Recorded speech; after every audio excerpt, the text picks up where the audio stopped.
लाडक्या बहिणींच्या मतांची किंमत 500 वर पोहोचणार असं म्हणत शिवसेना खासदार संजय राऊत यांनी सरकारवरती टीका केली होती।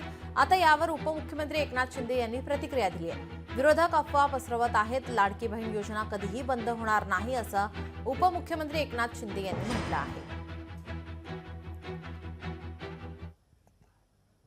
ज्या लाडका बहिणींकडून 1500 रुपयांच्या बदल्यात मतं विकत घेतली तर त्या मतांची किंमत आता 500 वरती आलेली आहे। उद्या ती 0 वरती येईल। या राज्याची आर्थिक शिस्त पूर्णपणे बिघडली। मिस्टर अजित पवार हे जरी बोलत नसले तरी त्यांना सुद्धा त्या चिंतेने ग्रासलेलं आहे। अमित शाह यांच्याकडे तक्रार केली। कोणी केली? एकनाथ शिंदे यांनी। अजित पवार आमच्या फायली आणि आम्हाला निधी दे, आमच्या फायली मंजूर करत नाही।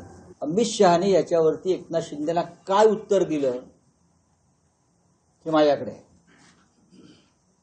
काय म्हणाले ते जर लोकांसमोर आलं तर मला असं वाटतं की या राज्याचं चित्र स्पष्ट होईल।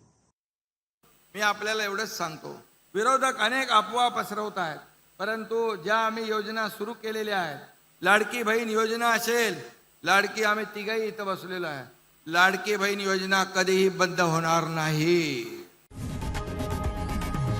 लोकशाही मराठी ऐका, पहा, जागरूक रहा।